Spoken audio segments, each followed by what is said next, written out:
Ini bayangan apa kalau menurut kalian? Kilatan cahaya bukan? Kayaknya bukan deh. Coba di zoom lagi.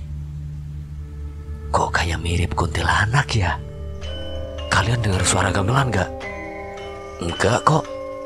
Coba deh, dengerin lagi. Kok kamu bisa terpeleset? Aku sendiri pun gak tahu, Put. Kaki tuh kayak ada yang megangin dari bawah. Sampai aku pun kesulitan saat berjalan. Kaki kamu kayak dipegangin oleh seseorang. Atau mungkin penghuni salak merasa terusik diri. Itu bayangan apa? Apa itu burung ya? Tapi rasanya tidak mungkin. Masa bayangan itu bisa mengitari tenda kita terus menerus? Loh, kok malah tidak ada apa-apa? Kok aneh ya, Bud? Aku melihat seorang perempuan cantik berwajah pucat dengan kemben yang melekat di tubuhnya sedang meraba punggung Miko. Seketika saja aku pun teriak, Mik, di belakangmu.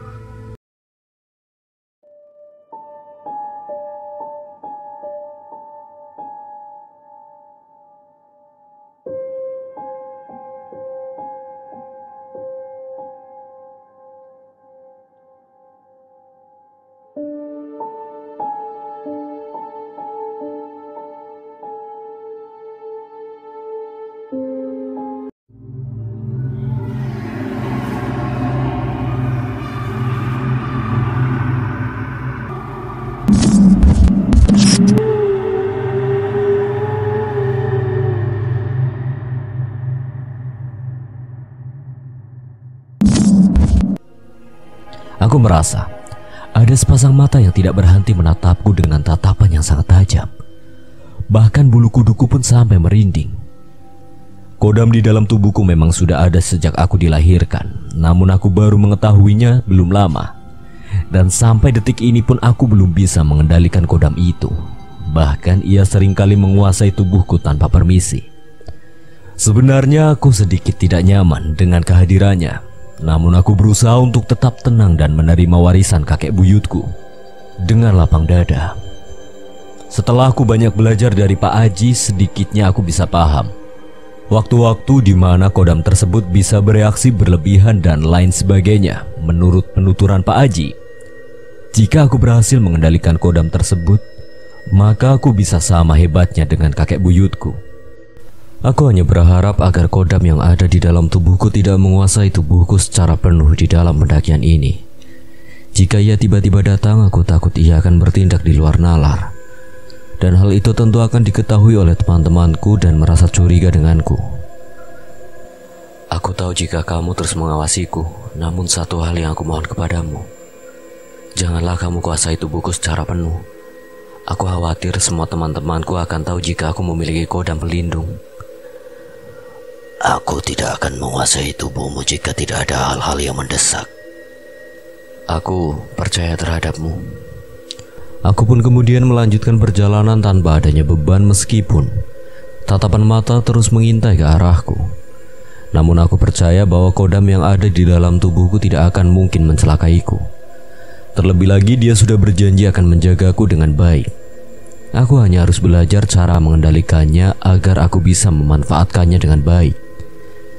Saat aku di tengah perjalanan, tiba-tiba saja kami semua bertemu dengan sosok perempuan berwajah lusuh, berpenampilan rapi layaknya seseorang yang akan berpergian. Perempuan itu sedikit meneteskan air mata dan terus memandang ke arah kami. Kali ini bukan hanya aku saja yang mampu melihatnya, namun semua teman-temanku pun melihat dengan jelas. Kami pun mendekat ke arahnya. Dari kejauhan aku mendengar suara lirih darinya. Tolong selamatkan aku. Kalian dengar gak kalau perempuan itu meminta tolong kepada kita? Tatapan matanya seperti menyimpan harapan besar saat bertemu kita. Apa kita mau samperin aja? Ayo samperin aja. Siapa tahu dia benar-benar membutuhkan bantuan kita. Ayo.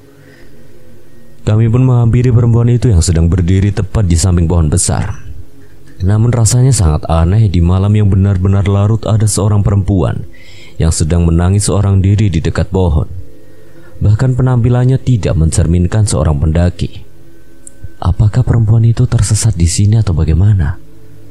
Pertanyaan-pertanyaan itu terus muncul di dalam benakku, bahkan aku sempat berpikiran buruk bahwa wanita tersebut bukanlah manusia melainkan hantu.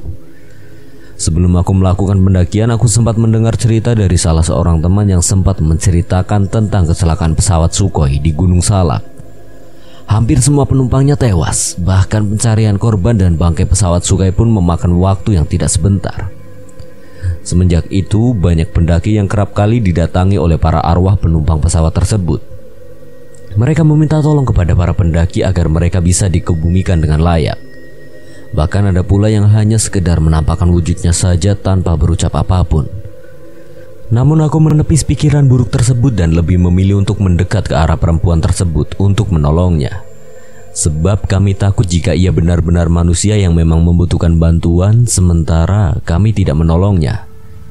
Sesampainya kami semua di tempat di mana perempuan itu berdiri, aku pun langsung menanyakan tentang apa yang terjadi dengannya, hingga ia bisa sampai di Gunung Salak ini seorang diri. Tadi ibu yang minta tolong ke kami. Perempuan itu hanya menjawab dengan anggukan saja tanpa mengucapkan kalimat apapun. Mengapa ibu bisa sampai di sini seorang diri? Jatuh. Ibu jatuh di mana? Di sini. Kami pun merasa aneh dengan jawaban perempuan itu yang terus-menerus menjawab pertanyaan kami dengan jawaban yang sangat singkat. Kami pun mencoba untuk menanyainya lagi agar kami tahu apa yang harus kami lakukan untuk menolongnya. Mungkin saja ibu itu masih syok, makanya dia jawab pertanyaan kita secara singkat. Kami pun berpikir bahwa ucapan Miko maupun Fajar ada benarnya juga, sebab dari raut wajahnya pun terlihat dengan jelas raut kesedihan dan rasa trauma yang sangat mendalam. Kami pun tidak bisa memaksanya untuk bercerita secara gamblang. Tiba-tiba, perempuan itu pun berjalan ke suatu tempat karena penasaran. Kami pun mengikutinya dari arah belakang. Sembari memanggilnya berkali-kali, namun perempuan itu benar-benar tidak mengindahkan panggilan kami. Ia terus berjalan hingga akhirnya ia sampai di sebuah jurang yang begitu tajam. Saya berakhir di sini tanpa saya tahu apa yang telah terjadi. Aku mulai mendekat ke arahnya, mencoba untuk menenangkan perempuan itu. Namun, saat aku mendekat ke arahnya, tiba-tiba tatapannya begitu dalam ke arahku. Matanya melotot memerah, nampak aura kebencian terpancar ke arahku. Kamu tidak layak ada di sini. Maksud ibu apa? Tujuanmu buruk. Saya hanya ingin melakukan pendakian, Bu. Tidak ada maksud lain. Aku menjawabnya dengan rasa takut yang menyelimuti perasaanku. Perempuan itu kemudian mendekat ke arahku seperti akan menggapai leher dan mencekikku. Aku mencoba menghindar, semua teman-temanku pun merasa kaget dengan apa yang dilakukan oleh perempuan itu. Mereka semua mencoba menarikku menjauh dari perempuan itu.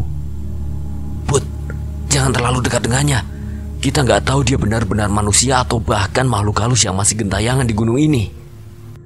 Lebih baik kita lanjutkan perjalanan dan hiraukan perempuan ini. Kami pun benar-benar meninggalkan perempuan itu seorang diri, namun perempuan itu masih meneriaki kami. Kamu harus turun sekarang. Ucap perempuan itu, kami pun mempercepat langkah kaki kami agar cepat jauh dari perempuan itu. Kejadian itu benar-benar membekas bagiku. Mengapa dia bisa tahu maksudku dan tujuan utamaku datang ke sini? Apa dia benar-benar makhluk gaib? Lalu, apa yang diperingatkan tersebut ada kaitannya dengan hal buruk yang bisa saja terjadi kepadaku? Apa lebih baik aku turun? Banyak sekali pertanyaan-pertanyaan yang terus muncul di dalam benakku. Apa yang diucapkan perempuan itu benar, Put? Tujuan burukku? Tidak ada tujuan lain selain ingin mendaki bersama kalian. Gak mungkin juga aku melakukan hal bodoh, bukan? Tapi, mengapa perempuan itu benar-benar seperti membenci keberadaanmu? Aku sendiri pun tidak tahu, Tar. Jangan sampai ada rahasia yang kamu tutupi ya. Tenang aja. Aku gak mungkin berbuat nekat. Ya sudah. Kami pun kemudian melanjutkan perjalanan, namun rasa ragu tetap saja menyelimutiku. Aku tidak boleh berhenti dan mundur di sini. Banyak hal yang harus aku capai dan semua tujuanku sudah di depan mata, tidak mungkin aku berhenti dan tidak meraihnya. Aku pun menghela nafas panjang, sudah mulai merasakan rasa berat di dalam pendakian ini.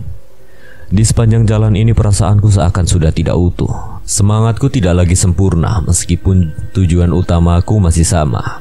Keangkeran demi keangkeran terus-menerus mendatangi dan menghantuiku. Dan semua itu benar-benar di luar pemikiranku. Sejak awal pendakian hingga hampir sampai di puncak, semua hal mistis terus berdatangan satu persatu. Saat ini badanku terasa sangat berat, seperti banyak beban yang harus aku topang. Bulu kuduku pun terus merinding. Duh, apalagi sih ini? Benar saja, ternyata banyak makhluk gaib yang mengelilingiku saat ini. Aku mencoba untuk meminta bantuan kodam yang ada di dalam tubuhku untuk mengusir mereka. Sebab aku benar-benar merasa tidak nyaman. Tolong jauhkan mereka dariku. Saya akan mencoba menjauhkan mereka darimu. Badanku benar-benar berat, aku bahkan merasakan pusing yang sungguh hebat. Pandanganku mulai kabur, aku pun meminta bantuan teman-teman untuk menopangku. Badanku lemas, pandanganku kabur. Tak lama setelah itu tubuhku pun ambruk. Teman-teman kaget melihatku tergeletak di atas tanah. Mereka kemudian bergegas menolongku dan membawaku ke sebuah pohon besar untuk mengobatiku. Putra, bangun. Kamu kenapa? Tadi Putra bilang kalau pandangannya kabur. Aku buatkan air hangat untuk diminumkan ke Putra ya.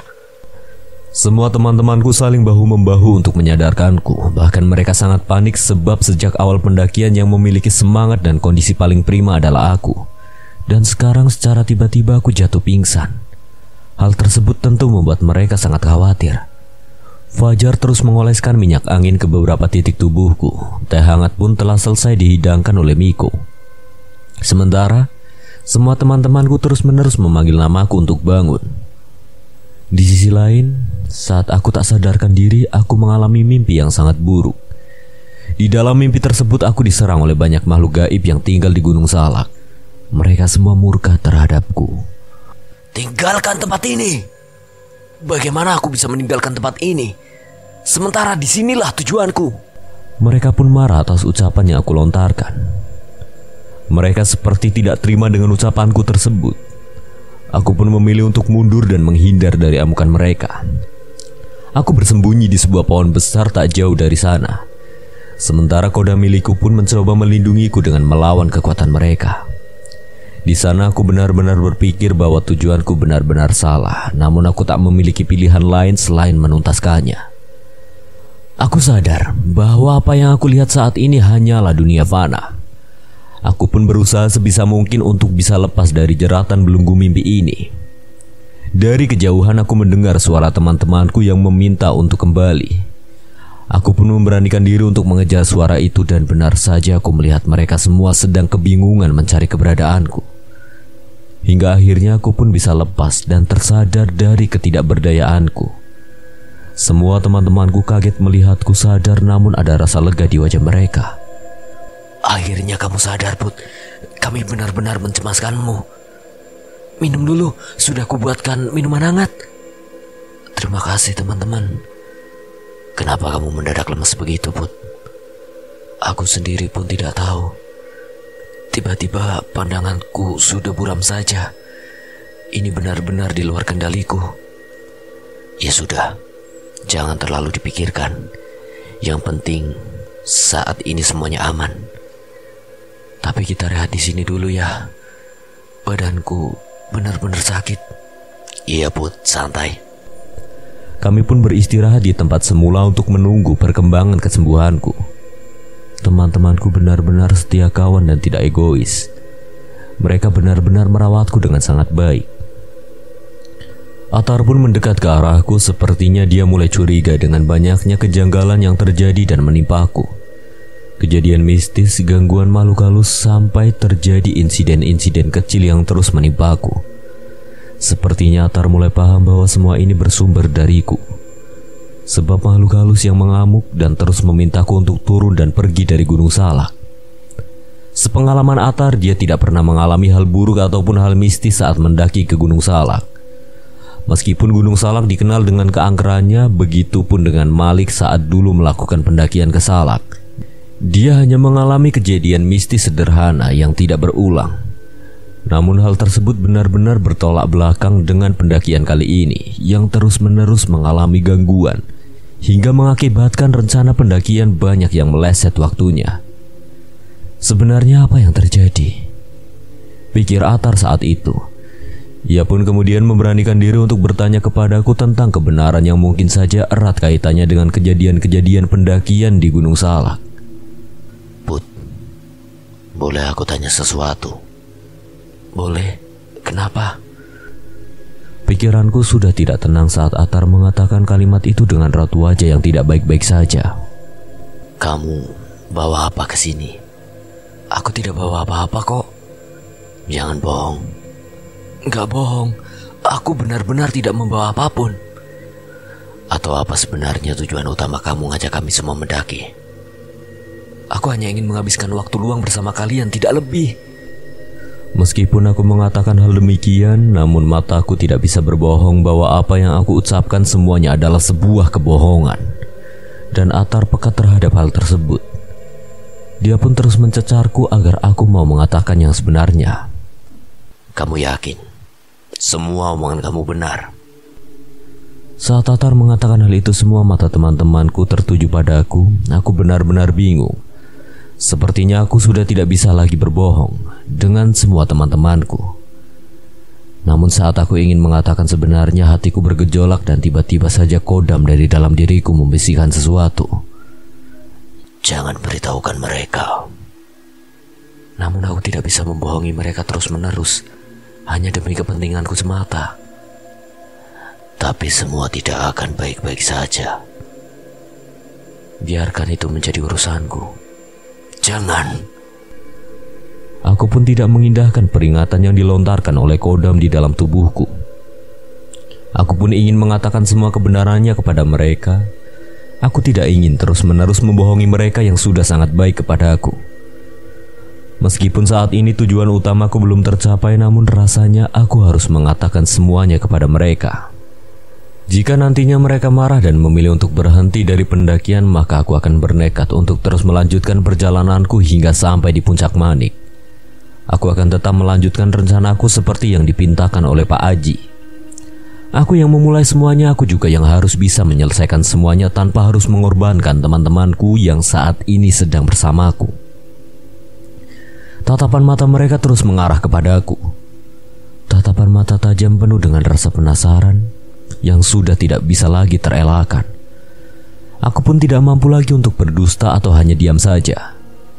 Aku harus bisa menjelaskan semua detail kisah kepada semua teman-temanku. Aku tidak ingin mereka terus-menerus bertanya dan mencecarku tanpa henti. Terutama Atar. Dia adalah orang yang paling peka dan paling paham dengan teman-temannya tanpa terkecuali. Aku pun putuskan untuk mengatakannya sekarang. Aku membawa kodam. Kodam? Ya. Aku bawa kodam ke sini dan tujuan utamaku sebenarnya bukan untuk mendaki, tapi untuk menyempurnakan ilmu sekaligus melakukan persemedian untuk bisa mengontrol kodam yang aku miliki. Aku minta maaf. Kamu bercanda? Aku serius. Maafkan aku. Kamu tahu nggak hal apa yang akan menimpa kita jika kita membawa kodam ke tanah yang bukan daerah kita? Kita semua bisa celaka. Bukan hanya kamu saja. Aku tidak berpikir sejauh itu. Kamu benar-benar membuat kami semua dalam bahaya. Jadi semua kejadian dan kejanggalan mistis yang kita semua alami ada kaitannya dengan kodam yang kamu bawa. Aku tidak menyangka jika hal itu bisa terjadi. Maafkan aku. Jadi ucapan perempuan sebelumnya itu benar? Benar. Aku minta maaf. Aku benar-benar tidak bisa mengucapkan hal lain selain terus-menerus mengucapkan kata maaf kepada semua teman-temanku. Aku benar-benar tidak pernah sangka jika kejadiannya akan sangat panjang. Bahkan hal tersebut juga menyakiti tubuhku sendiri. Kami semua gak nyangka jika kamu sekejam itu, Put. Kamu benar-benar mengorbankan kami, bahkan mengorbankan tubuh kamu sendiri. Bisa tidak kamu buang saja kodam kamu itu? Kodam ini sudah melekat di dalam tubuhku. Bagaimana mungkin aku bisa membuangnya? Bahkan untuk mengendalikannya saja, aku belum begitu mampu. Kalau kamu tahu belum mampu, kenapa kamu nekat mendaki ke tempat seangker ini? Aku hanya mengikuti saran dari tetuaku untuk melakukan persemedian di sini. Kamu sama saja menyekutukan Allah. Saat Tatar mengatakan hal itu, aku hanya bisa terdiam. Aku tidak bisa menjawab apapun, karena aku tidak pernah bermaksud untuk berbuat demikian. Mereka pun semakin naik pitam karena ulahku. Kita turun saja sekarang.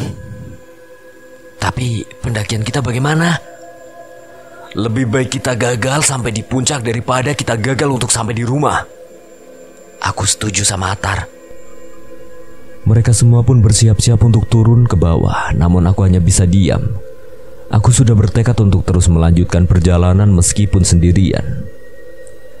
Saat mereka semua akan melangkah pulang, aku tetap diam dan Atar pun menegurku kembali.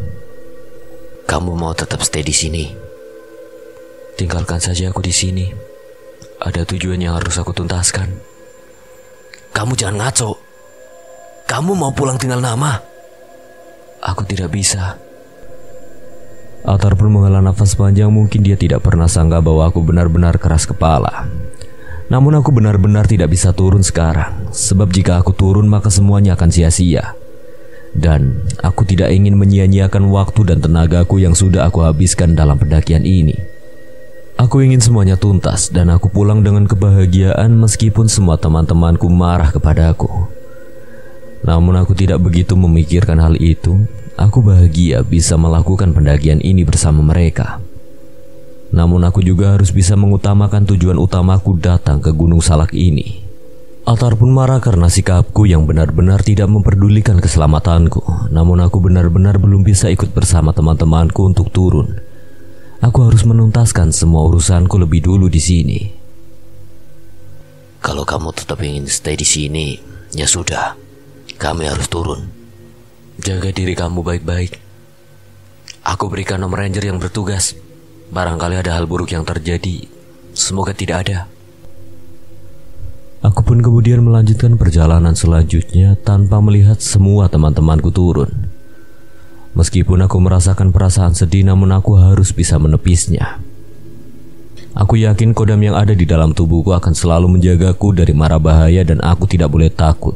Akan apapun, aku tidak sendirian. Di sisi lain, semua teman-temanku pun akhirnya turun ke bawah untuk kembali pulang. Kita beneran turun? Kita harus ambil pilihan itu agar kita semua tidak celaka. Kamu lihat kaki Malik. Siapa yang tahu kalau kejadian yang menimpa Malik ada kaitannya dengan kodam milik Putra? Setauku, jin yang ada di gunung kerap kali bentrok dengan jin luar yang dibawa manusia ke gunung. Apalagi jika jin tersebut berupa kodam, pasti akan terjadi gesekan hebat. Dan itu semua di luar kendali kita. Lebih baik kita turun. Kita bisa menunggu Putra di base camp untuk memastikan dia bisa turun dalam kondisi baik-baik saja. Jadi meskipun kita turun ke bawah, tapi kita nggak langsung pulang ke rumah. Jangan. Kita harus pastikan dulu Putra sampai dengan selamat di bawah. Mengapa begitu? Kita kan teman Putra. Masa kita tidak setia kawan? Ya sudah, kami manut kamu saja, Tar. Mereka pun kemudian melanjutkan perjalanan menuju base camp pendakian. Perjalanan mereka terasa sangat mudah dan tidak terjadi hal buruk saat perjalanan turun. Bahkan mereka bisa sampai di base camp dalam waktu yang tidak lama. Mereka pun menunggu kedatangan Putra di base camp sembari beristirahat dan mengobati kaki memar Malik yang hampir sembuh. Semoga Putra baik-baik saja. Kita semua berharap hal yang sama. Atar kemudian berinisiatif untuk mendekat ke arah ranger di base camp pendakian. Ia meminta bantuan kepada mereka untuk bisa mengawasi Putra dan mencari Putra jika tidak kunjung datang. Kami bisa minta tolong. Kenapa? Kawan kami ada yang masih di atas gunung sana. Dia tidak mau turun karena satu sebab. Bisa minta tolong gak jika dia tidak kunjung datang, cari dia ke atas? Kenapa kalian malah tinggalkan dia sendiri? Ada hal yang tidak bisa saya jelaskan, Kang. Aku cuma bisa minta tolong ke kalian sebagai ranger. Ya sudah, kita tunggu saja dulu kawanmu itu. Ya sudah, terima kasih banyak Kang. Meskipun Atar tegas meninggalkan putra seorang diri di atas sana, namun ia juga tidak sekejam itu meninggalkan putra sepenuhnya seorang diri di Gunung Salak. Ia tetap bertanggung jawab sebagai leader pendakian ini meskipun ada rasa kekecewaan yang menyelimuti diri Atar. Dan dia pun masih tidak habis pikir mengapa putra bertindak sebodoh itu. Saat beristirahat, Atar pun hanya bisa terdiam. Dalam hatinya ia benar-benar khawatir dengan keadaan putra. Bahkan ada sedikit rasa penyesalan di dalam dirinya karena dia sudah meninggalkan putra seorang diri di atas. Namun penyesalan tinggallah penyesalan, tidak akan bisa diubah lagi. Di sisi lain, aku terus melanjutkan perjalanan menuju puncak Manik seorang diri. Aku membutuhkan waktu sekitar 3 jam untuk bisa sampai di sana meskipun sendirian. Namun aku tidak merasa takut, sebab aku merasa akan selalu dilindungi oleh kodam yang ada di tubuhku. Aku pun hanya mengikuti jalan yang sudah memiliki bekas dari pendaki lain. Ini pengalaman pertama aku melakukan pendakian dan ini juga menjadi pertama bagiku untuk sampai di puncak tanpa orang lain. Aku tidak marah ataupun kecewa dengan teman-temanku, karena ini memang semua adalah salahku. Mereka hanya ingin menyelamatkan diri mereka dan itu menjadi hak mereka. Aku tidak bisa menghalangi mereka dan memaksa untuk terus bersamaku. Aku pun tidak ingin bersikap egois. Di tengah perjalanan aku berjumpa dengan seorang anak kecil. Dia bertubuh kurus dengan baju lusuh melekat di tubuhnya. Saya bisa antar kamu. Kemana? Ke Manik. Kamu tahu kalau aku akan pergi ke sana? Tahu, dan aku akan mendukungmu. Kamu hantu? Anak itu hanya diam saja tanpa menjawab pertanyaanku. Dari situ aku sudah feeling bahwa dia bukanlah manusia sepertiku. Rasanya juga tidak mungkin jika seorang anak kecil berkeliaran di atas gunung seperti sekarang ini. Namun dia seolah-olah mengarahkanku ke jalan yang benar. Aku pun terus mengikutinya tanpa ragu. Anggap saja dia adalah penolong bagiku agar tidak tersesat saat di dalam perjalanan menuju puncak Manik. Terlebih lagi ini baru pertama kali bagiku. Aku terus mengikutinya meskipun langkah anak kecil itu begitu cepat, namun aku berusaha untuk terus mengimbanginya. Aku tidak ingin kehilangan jejaknya. Di sepanjang jalan ini aku tidak berjumpa dengan pendaki-pendaki lain. Mungkin para pendaki lain sudah sampai di puncak atau bahkan masih berada di bawah. Aku tidak begitu mempedulikannya. Yang aku pikirkan saat ini yaitu bagaimana cara saya untuk sampai di puncak Manik dengan segera. Tidak terasa aku mengikuti anak itu hingga jauh. Aku lihat jam tangan dan ternyata aku sudah berjalan selama 2 jam. Itu artinya perjalanan menuju puncak Manik hanya tinggal 1 jam lagi. Aku harus segera sampai sebelum waktu subuh datang. Aku percayakan sisa perjalananku ini kepada anak kecil di depanku, sebab aku benar-benar buta arah. Jika aku melangkah tanpa arah, aku bisa saja tersesat dan sulit untuk sampai ke puncak, bahkan untuk kembali ke rumah. Oleh karena itu, aku percayakan semua kepada anak kecil lusuh yang ada di depanku. Semoga saja dia mengantarkanku ke tempat yang sesuai dan benar. Aku tidak ingin kembali membuang-buang waktu. Kamu tenang saja, kamu akan segera sampai di puncak Manik. Kita nggak tersesat kan? Di sini rumahku, bahkan ibu dan bapakku juga di sini. Jadi aku tidak mungkin membawamu ke tempat yang salah. Aku akan membawamu ke tempat yang sesuai dengan tujuan utama kamu. Kamu tidak perlu khawatir. Kamu tinggal di sini di mana? Semua tanah yang kamu pijak itu adalah rumahku. Kamu tidak takut sendirian? Aku tidak takut, karena aku pemberani. Kami berdua pun terus melanjutkan perjalanan tanpa berhenti, tanpa beristirahat. Dan anehnya aku tidak merasakan lelah sedikit pun. Aku bahagia dengan perjalanan ini. Mungkin karena aku hampir sampai di tujuanku. Aku sudah tidak sabar, aku harus segera sampai di puncak Manik Gunung Salak ini. Aku sudah tidak berpikir lagi tentang asal-usul anak yang saat ini bersamaku. Bahkan aku sudah tidak peduli apakah dia manusia atau jelmaan setan. Yang aku tahu dia bisa mengantarkanku ke tempat tujuanku dengan benar dan dalam waktu yang tidak lama. Karena hal itulah aku benar-benar berterima kasih kepadanya. Perjalanan ini begitu jauh namun terasa singkat. saat aku bersama dengan anak tersebut. Semoga anak itu tidak mengantarkanku ke jalan kesusahan. Tak lama setelahnya aku pun melihat batas vegetasi itu, artinya puncak manik tinggal sejengkal lagi. Kita istirahat yuk, kan sebentar lagi sampai. Sekarang aku merasa lelah. Kita bisa istirahat, tapi tidak lama. Tidak apa, aku hanya ingin melepas dahaga. Ya sudah. Kami berdua pun kemudian berhenti. Aku pun bergegas mengambil mineral di dalam tasku dan langsung menegak minuman milikku.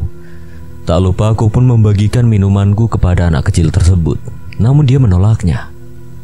Saat kami berdua sedang beristirahat, tiba-tiba saja melintas rombongan pendaki lain yang terdiri dari 4 orang laki-laki.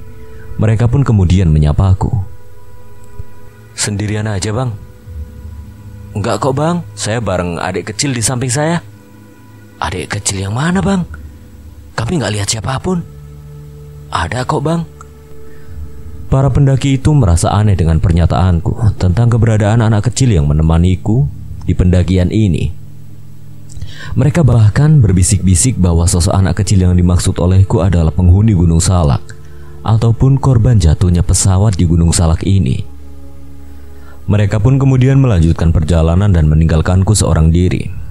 Meskipun sudah melewatiku, desas-desus tentang pernyataanku masih dilontarkan oleh mereka. Aku pun menjadi sedikit takut dengan kehadiran anak kecil di sampingku.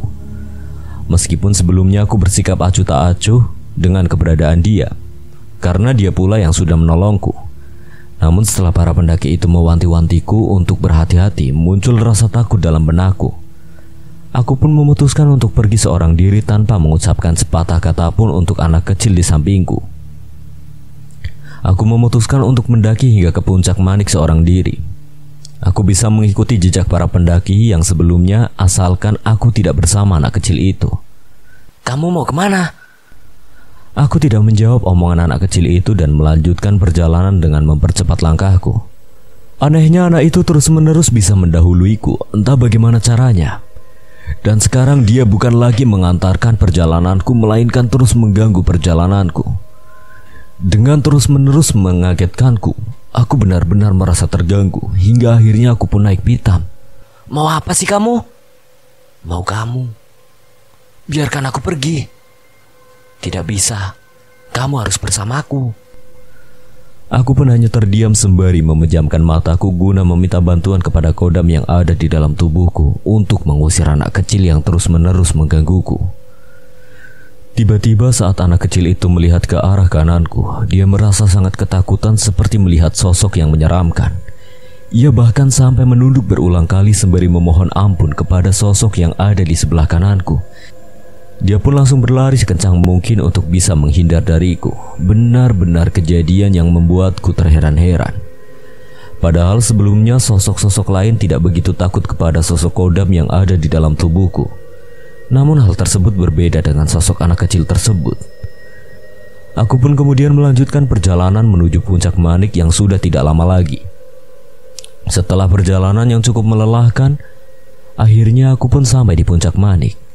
Aku benar-benar merasa lega. Aku pun kemudian mencari makam yang dimaksud oleh banyak orang untuk melakukan persemedian. Aku tidak menyempatkan diri bersuah foto atau mencari pendaki sebelumnya yang sudah sampai lebih dulu ke puncak manik. Aku lebih fokus kepada persemedianku. Aku harus menuntaskannya sebelum fajar tiba. Saat sedang memanjatkan doa, aku pun dihampiri oleh sosok laki-laki tua bersorban yang tiba-tiba saja duduk di sampingku. Apa tujuanmu datang? Ada hal yang harus saya capai, Pak. Apa itu? Saya hanya ingin memanjatkan doa di sini. Apa keinginanmu? Aku pun hanya terdiam tanpa menjawab pertanyaan laki-laki itu, namun dari penampilannya, dia seperti tahu banyak hal. Sebetulnya saya tahu tujuan kamu. Tapi aku ingin tahu langsung dari mulut kamu, anak muda. Aku pun mencoba mengalihkan pembicaraan dengan laki-laki itu dengan menanyakan tujuan kehadiran lelaki itu ke puncak manik.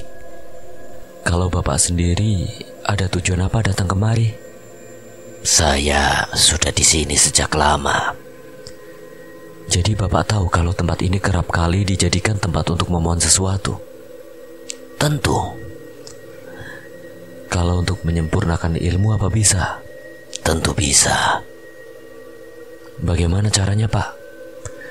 Tentu kamu harus punya kekuatan mental. Tidak bisa hanya sekedar modal nekat. Memangnya jika tidak kuat mental bagaimana, Pak? Bisa gila.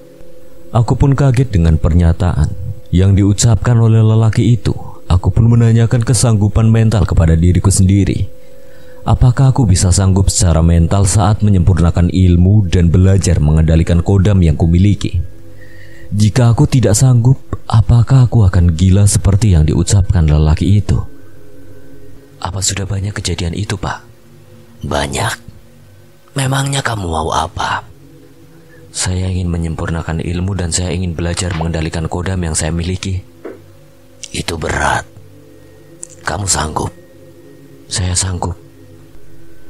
Sosok lelaki itu pun kemudian hanya mengangguk saat mendengar perkataanku. Dia kemudian mengarahkanku ke suatu tempat yang entah aku sendiri pun tidak tahu apa tujuan di baliknya.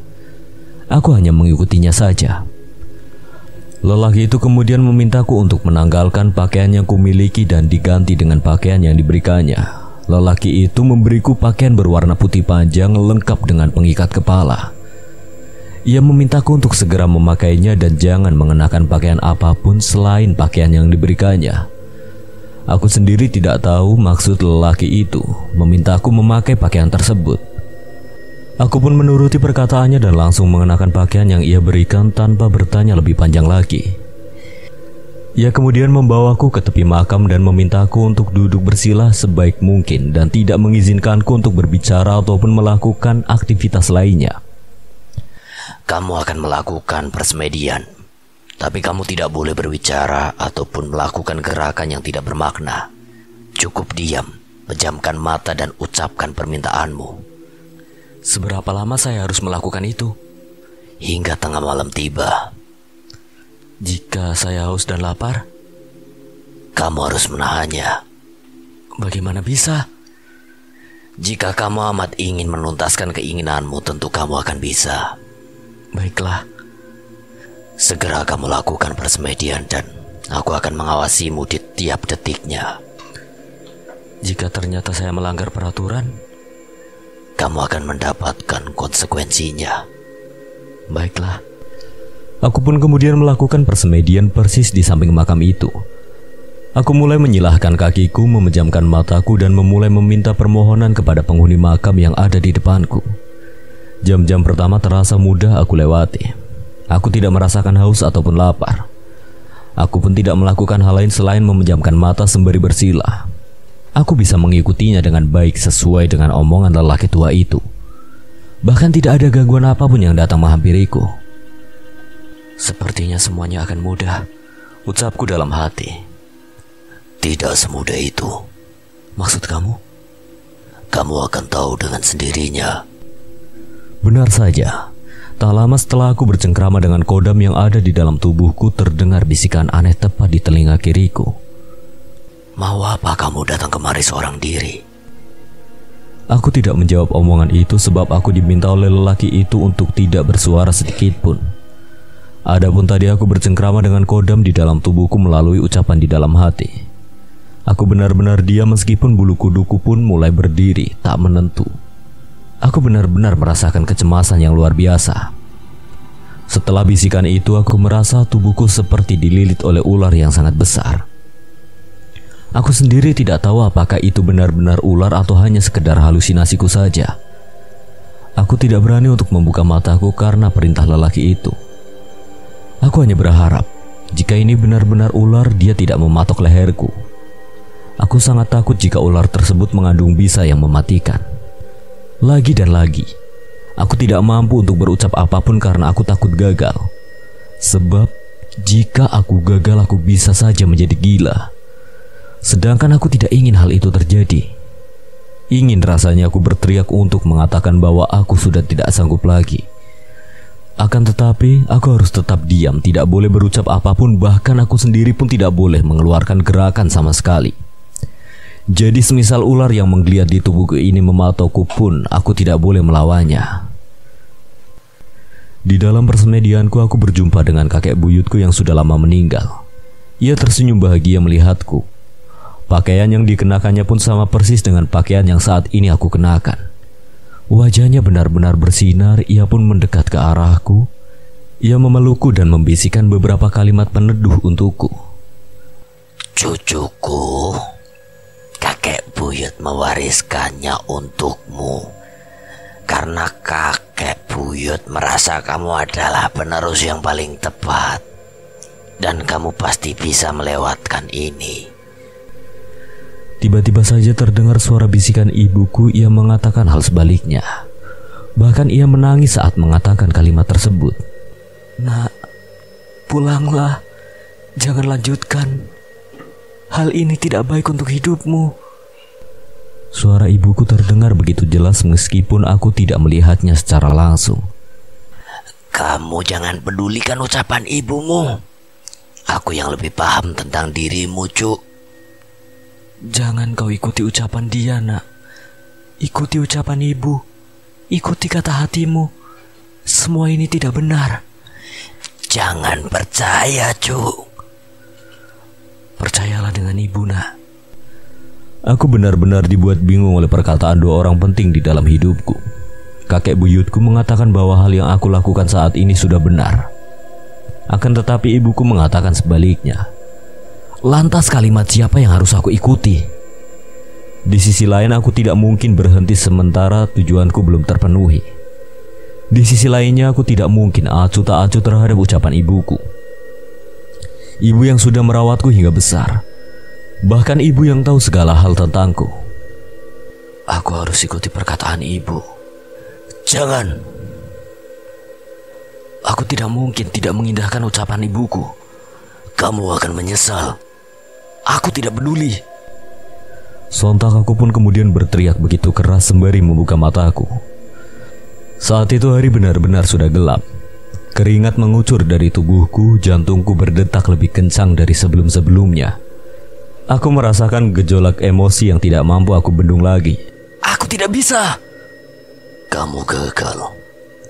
Ucap sosok lelaki yang membawaku ke tempat ini dari arah belakang. Tidak. Aku memilih jalan yang benar. Aku tidak bisa. Aku terus-menerus meneriaki hal-hal tidak masuk akal. Aku benar-benar tidak mampu lagi untuk mengendalikan diriku sendiri. Aku benar-benar sudah hilang arah. Aku bahkan tidak bisa mengucapkan kalimat yang benar ataupun meminta tolong. Para pendaki yang sebelumnya mendahuluiku pun melihatku yang sedang bertingkah aneh. Mereka mendekat ke arahku dan mencoba untuk menolongku. Mereka mengendalikanku sebisa mungkin, namun aku terus-menerus memberontak. Sepertinya konsekuensi yang diucapkan oleh lelaki itu benar-benar harus aku tanggung saat ini. Para pendaki itu pun sempat menanyakan tentang apa yang terjadi padaku. Namun aku benar-benar tidak mampu untuk mengendalikan diriku sendiri. Bang, kamu kenapa? Aku hanya bisa memberontak dan tidak mampu menjawab pertanyaan yang dilontarkan oleh mereka. Para pendaki itu pun kemudian saling berdebat satu sama lain. Ini gimana? Kita tolong dia aja. Tolong aja, kita bisa bawa dia turun. Tapi kalau di tengah perjalanan dia berontak gimana? Kita bisa ikat dia pakai kain yang kita bawa. Ya sudah, ayo kita bawa turun sekarang. Takutnya terjadi hal yang lebih buruk lagi.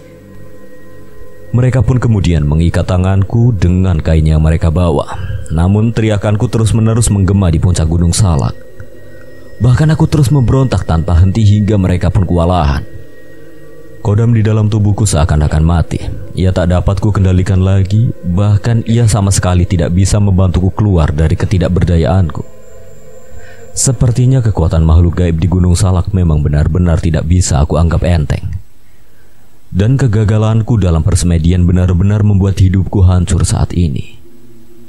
Hatiku benar-benar bergejolak. Ingin rasanya aku berteriak sekencang-kencangnya. Untuk bisa memutar waktu. Aku menyesal karena mengindahkan ucapan ibuku dan memilih acuh tak acuh dengan ucapan kakek buyutku. Padahal yang tahu persis tentang kodam di dalam tubuhku adalah kakek buyutku, bukan ibuku. Aku benar-benar seperti terpenjara di dalam tubuhku sendiri. Aku tidak bisa berbuat apa-apa selain memberontak dan terus memberontak. Kini hari pun semakin larut. Para pendaki itu pun kemudian membawaku dengan sangat hati-hati untuk turun ke bawah. Mereka benar-benar nampak kewalahan membawaku turun ke bawah. Terlebih lagi mereka hanya 4 orang. Dan keadaan jalur pendakian benar-benar gelap. Bahkan sangat licin. Kita harus hati-hati. Iya, jangan sampai kita terjatuh ke bawah. Mereka pun terus membawaku turun ke bawah. Kondisiku semakin parah. Aku benar-benar sudah tidak mampu lagi mengendalikan diriku sendiri. Aku benar-benar dibuat tidak berdaya. Namun ini adalah sebuah konsekuensi yang harus aku tanggung. Aku tidak bisa menghindar dari hal ini. Setelah menempuh perjalanan cukup panjang, akhirnya kami semua pun sampai di base camp pendakian awal. Teman-temanku yang masih bertahan di base camp pendakian kaget melihatku yang ditandu oleh para pendaki, bahkan sampai di bawah. Aku masih terus memberontak. Ini teman kami kenapa, Bang? Saat kami di puncak, kami melihat dia mengamuk tidak karuan, Bang. Dia seperti orang gila. Ini teman kami, Bang. Segera panggil orang pintar supaya bisa mengobati dia. Atar pun berinisiatif untuk mencari orang pintar di base camp pendakian untuk bisa menyembuhkanku. Sebab tidak mungkin mereka membawaku pulang dengan kondisiku yang tidak baik-baik saja. Setelah mencari-cari di sekitar base camp pendakian dan menanyakan ke beberapa penduduk asli sana, Atar pun mendapat petunjuk tentang keberadaan salah satu orang pintar di sana. Beliau bernama Kiai Dirjo. Beliau pemilik pesantren Al-Hikmah yang ada di kaki Gunung Salak. Atar pun mendatangi rumahnya untuk meminta bantuan kepada Kiai tersebut untuk bisa menyembuhkanku. Permisi Pak Kiai. Iya, ada apa? Tolong bantu saya, Pak. Teman saya ada yang bertingkah aneh. Dia seperti dipengaruhi oleh makhluk penghuni Gunung Salak. Ia bertingkah seperti orang gila. Bantu kami, Pak. Teman kamu di mana? Teman saya ada di salah satu rumah warga dekat base camp pendakian awal, Pak Yai. Baiklah, ayo kita segera ke sana. Terima kasih, Pak Kiai. Atar bersama Pak Kiai Dirjo pun berjalan menuju tempat di mana aku berada. Sesampainya mereka di sana, Kiai Dirjo nampak aneh. Raut wajahnya mengkerut tiba-tiba. Bahkan matanya pun memerah tanpa alasan. Ia bahkan langsung memegang kepalaku tanpa alasan. Siapa kamu? Putra. Bohong. Siapa kamu? Aku pun hanya tertawa saat mendengar Kiai Dirjo menanyakan tentang siapa diriku yang sebenarnya. Aku benar-benar di luar kendali. Aku tidak mampu menguasai diriku sendiri. Sehingga apa yang keluar dari mulutku bukanlah keluar dari diriku yang sebenarnya. Kiai Dirjo pun kemudian membacakan ayat Allah untuk bisa menyadarkanku. Namun anehnya bukan kepanasan, aku malah ikut membacakan ayat tersebut bersama Kiai Dirjo. Hingga saja teman-temanku yang saat itu berada di lokasi yang sama merasa terheran-heran. Sepertinya teman kalian telah melakukan kesalahan fatal. Kesalahan apa, Pak Kiai? Dia telah menyekutukan Allah. Lalu, apakah dia bisa disembuhkan? Akan sangat sulit. Lalu apa yang harus kami lakukan, Pak Kiai? Kalian baca ayat Allah. Baca terus yang keras agar jin yang menguasai diri teman kalian bisa enyah. Baik, Pak Kiai. Pak Kiai Dirjo pun mencoba untuk mengobatiku dengan mencoba memanggilku dari alam bawah sadar. Aku tahu, jika dia memanggilku, namun aku tidak sanggup untuk mengatakan bahwa aku masih berada di dalam tubuhku dan kondisiku tidak baik-baik saja. Dia akan sulit untuk kembali. Kondisinya sangat sulit.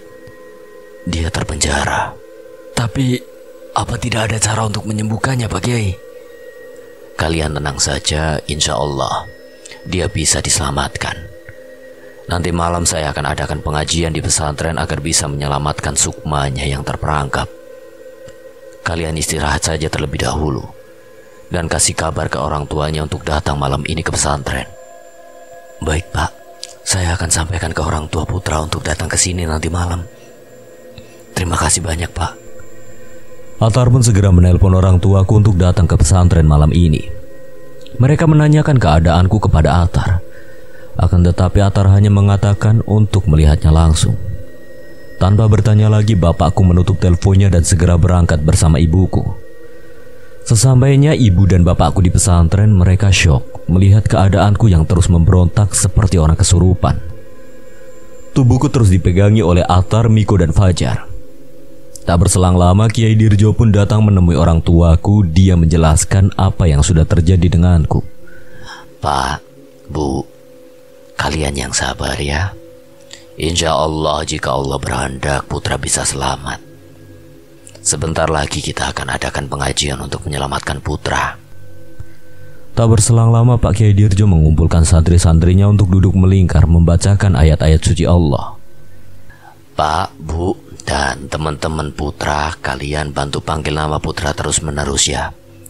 Jangan berhenti hingga dia membuka matanya. Baik, Pak. Kiai Dirjo pun mulai membacakan doa sambil memegang tasbih di tangannya. Di sisi lain aku tidak tahu berada di mana. Tempatnya sangat gelap, tidak ada cahaya sama sekali. Aku sudah pasrah. Mungkin ini memang menjadi takdirku karena sudah menyekutukan Allah. Aku hanya bisa terduduk sambil meneteskan air mata. Bapak, Ibu, teman-teman, maafkan aku. Ketika aku sedang terduduk sambil terus meneteskan air mata, tiba-tiba aku seperti mendengar suara seperti memanggil-manggil namaku. Putra, Putra, sini Put. Teman-teman, kalian di mana? Nak, sini nak. Ibu dan bapak ada di sini. Bapak, Ibu, kalian di mana? Di sini gelap. Aku tidak bisa melihat. Tidak lama kemudian aku melihat setitik cahaya. Aku berlari ke arah cahaya itu. Semakin aku mendekati cahaya itu, suara yang memanggil namaku semakin jelas terdengar. Dari kejauhan aku melihat seperti orang berpakaian putih bersorban. Dia mengulurkan tangannya kepadaku. Tapi semakin aku berjalan untuk meraih tangan orang itu, langkahku semakin berat seperti ada yang memegangi kakiku. Aku terus berusaha untuk menggapai tangan orang itu. Suara teman-teman dan orang tuaku pun terdengar sangat jelas. Terus-menerus memanggil-manggil namaku. Sesampainya aku di depan orang itu, aku ditariknya dengan sangat kencang. Seketika itu juga pandanganku pulih. Namun aku masih mendengar suara orang tuaku dan teman-temanku, bahkan sangat jelas. Perlahan, mataku mulai terbuka. Pandanganku yang buram perlahan juga mulai menjadi jelas. Aku melihat teman-temanku bersama dengan orang tuaku yang sedang menangis. Alhamdulillah, terima kasih ya Allah. Alhamdulillah Put, kamu selamat. Pak, Bu, teman-teman, maafin aku ya. Sesungguhnya Allah tidak akan mengampuni dosa karena mempersekutukannya. Dan Dia mengampuni apa dosa yang selain syirik itu bagi siapa yang Dia hendaki. Barang siapa mempersekutukan Allah, maka sungguh dia telah berbuat dosa yang besar. Bertobatlah nak, selagi masih sempat. Jangan ulangi kesalahan yang sama dan jadikan ini pelajaran. Begitulah cerita yang dikatakan Atar kepadaku saat aku tidak sadarkan diri. Sejak kejadian itu aku tidak lagi memikirkan tentang hal-hal magis. Aku hanya memperdalam ilmu agamaku agar aku tidak terjerat jalan yang salah lagi. Semoga kejadian yang aku alami ini bisa menjadi pelajaran untuk kita semua. Selesai. Dan terima kasih buat Alin Ambarwati yang telah mengizinkan saya membawakan ceritanya. Apabila dari Kang Slamet ada kesalahan atau kekurangan, Kang Slamet memohon maaf sebesar-besarnya. Akhir kata, wassalamualaikum warahmatullahi wabarakatuh.